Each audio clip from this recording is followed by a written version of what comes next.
Hello, everyone, and welcome to Sutton's Days and to this week's canning chat.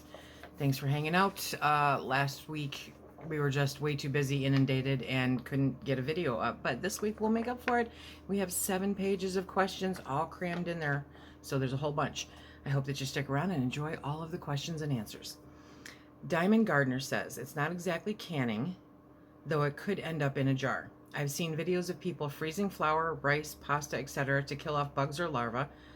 My question is, even though you have frozen the flour, etc. for a couple of days before storing it elsewhere, aren't the dead bugaboos still in there? Yeah, they are. They are, but they're not breeding. They're not going to come to life. They're all dead. I hazard a guess that literally every single thing that you put in your mouth at some point or another during a day will have some kind of bugaboo. Okay, so don't overthink it. You've been doing it for years. You're still here. You're healthy. All's good. Jubilee says, I was recently gifted some fresh venison, awesome gift, and want to can it. I have only eaten deer once, over 10 years ago, and so I'm unfamiliar with it. I remember you saying that you can yours to cut the gamey flavor of the meat. I've checked with the National Center for Home Food Preservation, and they say to put tomato juice in with it as it helps with the gaminess. Is this necessary? Can you can this ugly chicken style? What is your favorite way of canning deer? Thank you so much. Jubilee. I will grind it up like, hamburger, and par cook it and hot pack it that way, or I will chunk it and raw pack it that way. I've never put tomato juice in it. I think that the pressure canning process itself removes the gaminess, because a lot of the gaminess that people are experiencing is the silver. It's the membrane that's in there, because there's not a lot of fat, but there is that membrane, and that can have the gamey taste to it.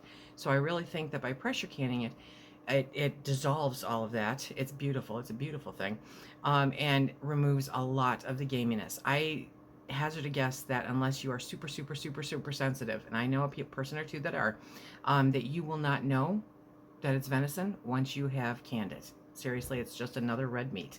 Congratulations on an awesome gift.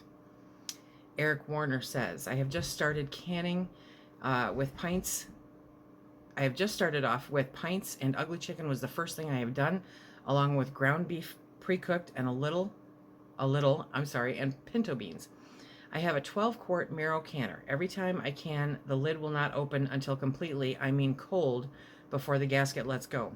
I wash it after each use along with the canner, and before I oil the gasket, tried oiling the lid where the gasket sets, and the gasket along with the top of the canner. Any way I have tried it will not let go until completely cooled. Am I using it wrong? I did some research, just maybe 10 minutes worth.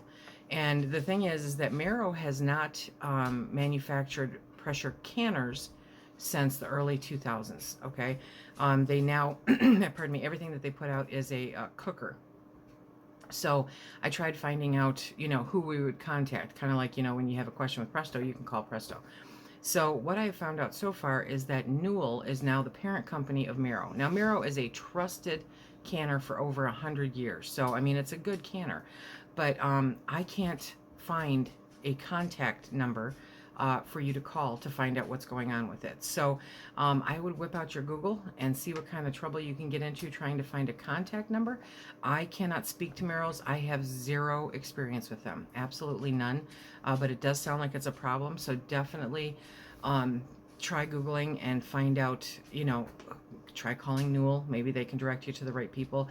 You never know. I've not had great luck with Newell on the phone, but you never know. You might get farther than I did. So I'm sorry I can't help you. Michelle Kendall says, what is the reasoning for a 90-minute pressure canning time on cooked turkey with broth? Specifically, is the long time to kill off something in the process? Just don't understand why we need such a long time since it's cooked. Because microorganisms can be in it even if it's cooked. And when you pressure can it, you have to pressure can it for a certain amount of time, for a certain size jar, in order to kill off any bacteria or microorganisms in there. So that's why you need to do it. Okay, so Marianne Bergeron, you mentioned something about putting jars in the oven and that was not safe. I thoroughly wash my jars before using them in my pressure canner, but I do then place them in a 225-degree oven to keep them hot while I am packing my squash or potatoes or whatever. Is that not approved? No, it's not. So the glass that these jars are made out of are meant for wet heat, okay? They're not meant for the dry heat of an oven or a microwave. You can definitely shorten the life of your jars. You can have them break. That's a hot mess. So the easiest way that I have found in order to get these to the hot temperature that you need them to be at, and if you're pressure canning, it's not a worry, seriously, other than you're putting hot product into a warm jar. But a room temperature jar, if you're putting, a hot product into, will be just fine. And if you're pressure canning, it's just fine. If you're looking to keep them sterile, if it is a water bath process, I put them into a pot of water, boiling water, and let them sit in there while I'm getting everything ready. And then one by one, pull them out, fill them up. You know what I mean? So you got this. You're fine. No worries. But don't put them in the oven. Debbie McLeod, I have a couple of questions. I hope you can answer for me. The first one is, can you pressure can carrots using cool water over the carrots and then have the water in the canner also on the cool side before processing?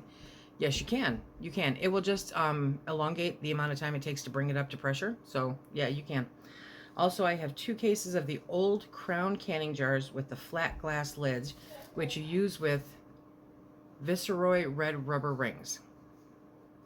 I was wondering if they are still in use for canning today, or are they not recommended? I thought it was getting harder to find canning lids that maybe I should use them for water bath canning. To the best of my knowledge, they are no longer recommended for use. So I would use them for dry goods because they're pretty.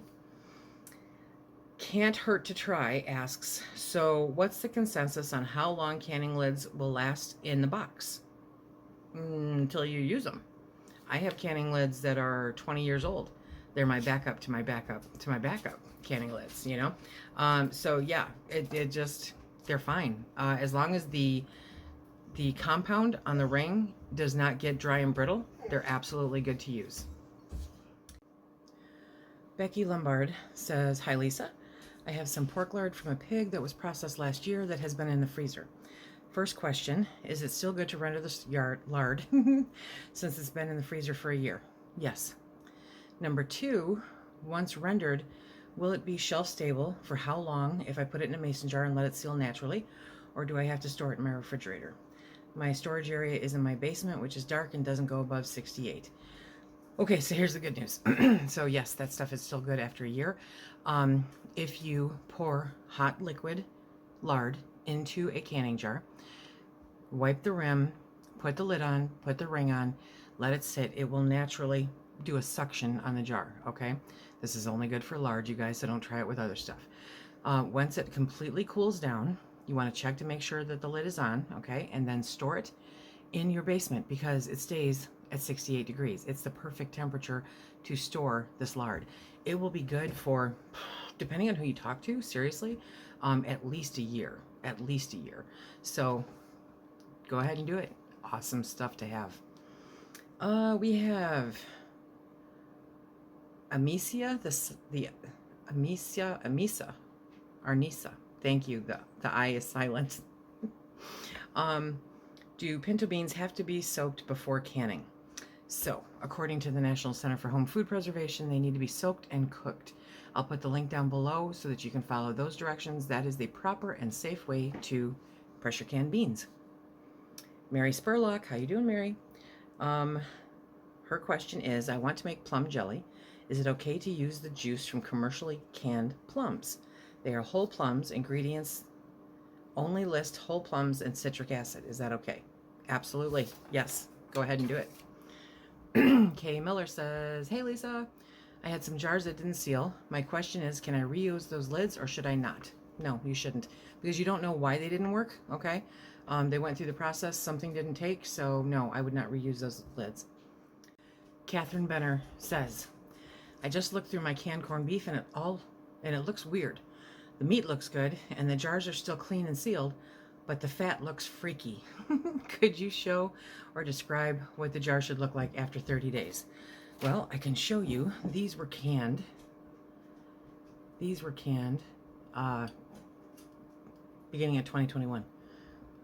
And this one, I think, was the end of 2020. So, That's what they look like. It's normal. It's all good. It's all real good. Okay, now, Diane Amarl, is it okay to dry can rice, beans, and pasta? How long are they good for you? How long are they good for?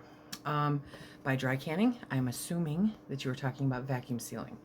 I want to be very clear about that because dry canning seems to be a term that is overtaking the food preservation world, and it's wildly misleading. So to vacuum seal rice, beans, and pasta in jars is absolutely fantastic. You don't have to freeze anything if you do that, okay? Just put it in there. It pulls all the air out, so it's the same as putting it in the freezer. Any organisms in there will die from lack of oxygen. And typically, I mean, as long as they stay sealed, they're good for a good long time. A good long time. So go for it. You got this. Okay, let's see. Luann Schuler. My question is that because we are always talking and worrying about botulism, I never hear of anyone getting it. How often does it really happen? Why don't all these rebel canners worry about it? I have no idea why people don't worry about it. There's nothing I can do about it. As for how many people, what I'm going to do is put a link down below to the CDC. And while it may not seem like a massive amount, understand that there's not a lot of canners out there either. So in proportion to the number of people doing home food preservation, I think it's an adequate number. But, you know, maybe they're just lucky. Who knows? But I'll put a link for the CDC down below that will tell you the cases that they are aware of. And you also have to remember, too, that if people get sick, sometimes they don't go to the hospitals, and so it doesn't get recognized. You know what I mean? It doesn't get recorded. So that could be a factor in it also. Okay, Valerie Reeves. If you're canning multiple things, can you keep using the same water, just adding more as needed in between the canning sessions? Yes, you can. But if you're canning something like, say, pork butt, it's almost guaranteed you're going to get a little bit of siphoning, at which point the water then has grease in it. So if you just add water to it and recan something else, those jars are going to be greasy. You know what I mean? But otherwise, yeah, you can. Sharon asks, will pork steak can okay, or is it cut too thin? We seem to have a lot of pork steak on sale in my area. I do buy it and keep it in the freezer, but thought it might be best to have it on the shelf. You can absolutely can it. And here's the thing though, keep your expectations realistic, okay? Once you can it, basically it's gonna be shredded pork. It's not gonna be a pork steak. So if that's okay with you, then can it up, girl, especially if you can get it cheap. Penny Bullstad says, when you vacuum seal jars with dry goods, can you use already used lids? Yes, a lot of people do. To me, you still have to go back and check them to make sure that they stay sealed, okay?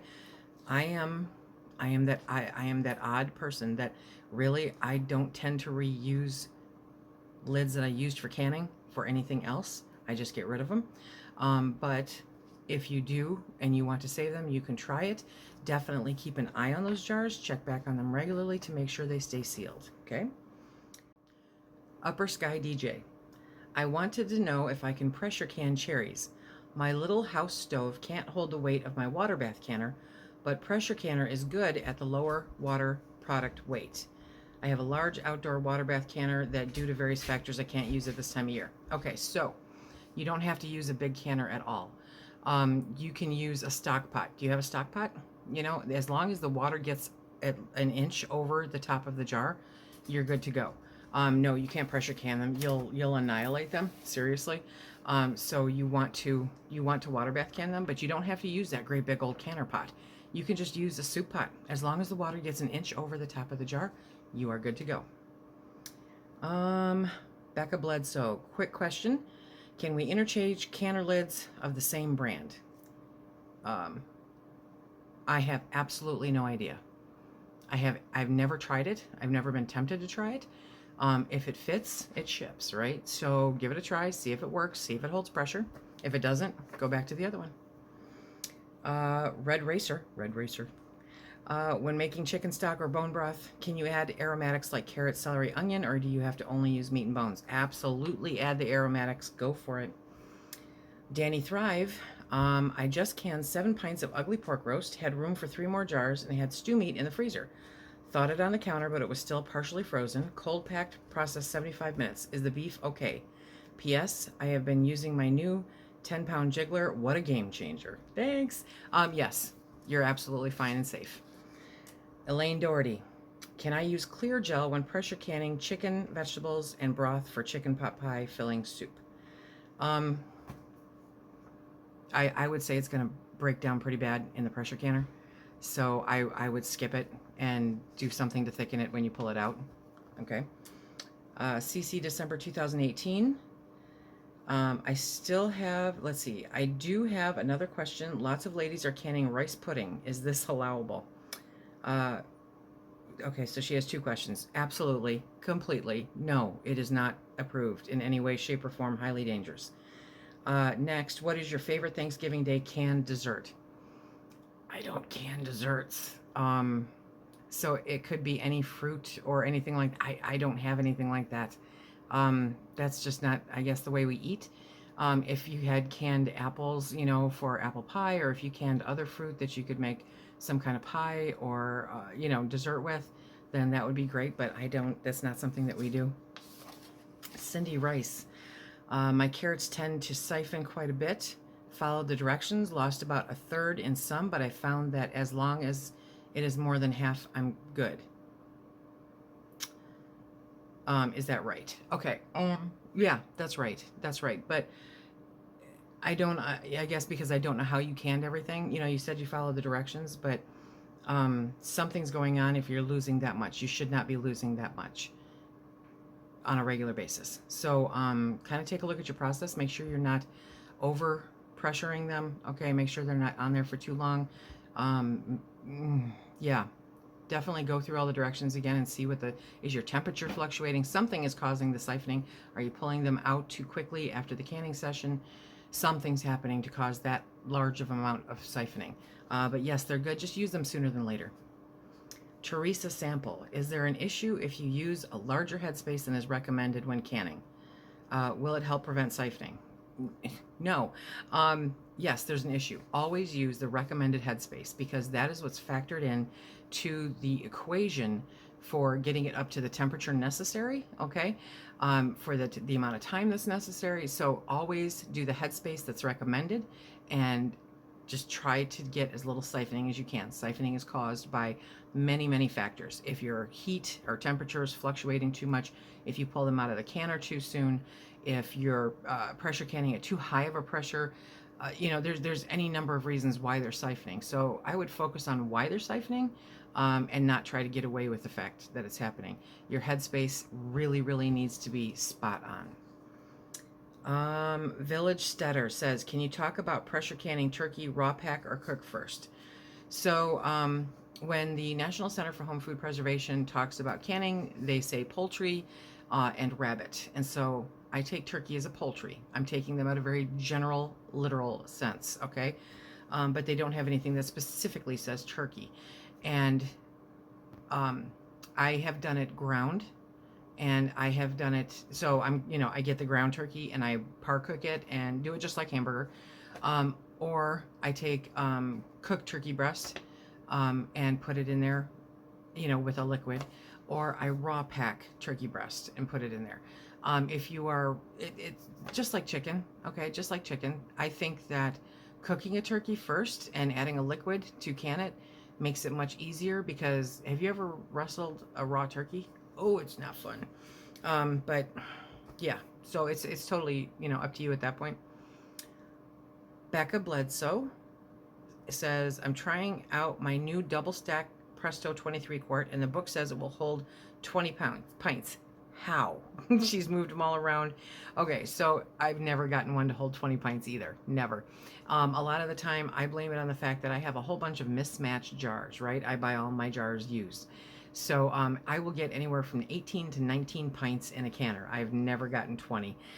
You're not missing anything there. Seabass says, I just finished canning. I washed my rings and lids in the dishwasher. I took them out and I dry each ring individually and put away. The lids too. I'm confused about the lids, but you noticed rust on the inside of your rings. These are new rings. The lids are fine. Can I still use the rings, or should I throw them away? Okay, so one, the rings are fine. The rings are fine as long as you can screw them on the jars. I've said this in multiple videos when I'm canning.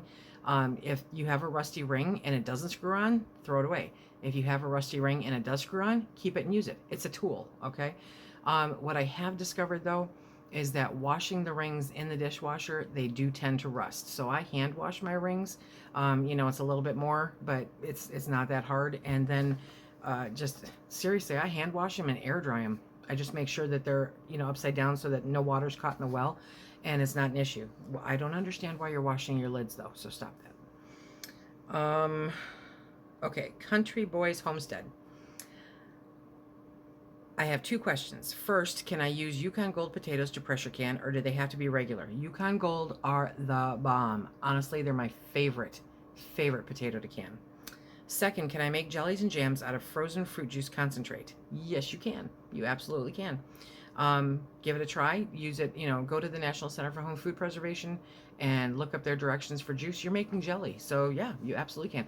And if you're using Pomona pectin, their instructions in their box make it really simple to do so. Julie Donaldson Bond. I have a 40-year-old Presto 17 quart with some chipping occurring. At one point, is this a safety problem? And the canner should be retired. There are about 20 pinhead chips in the inside of the bottom.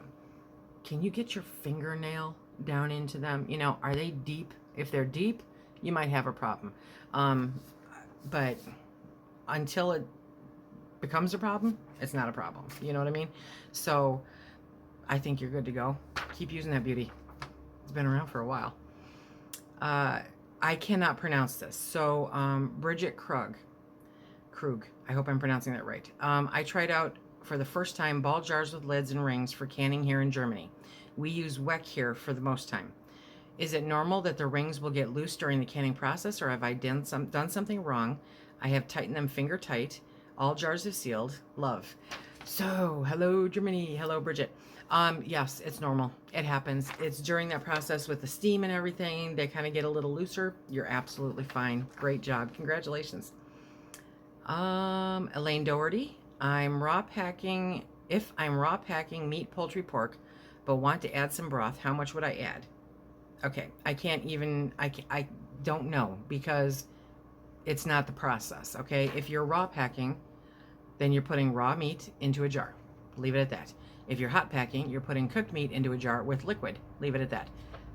There's no need to mix them up. There really isn't. Jan Olson. I was taught to can tomatoes in a water bath canner. Never been sick, knock on wood, from doing it this way. My mother and grandmother did it this way. Things have changed a bit since then. What changed? That they should be pressure canned. So they do have water bath and pressure can, okay?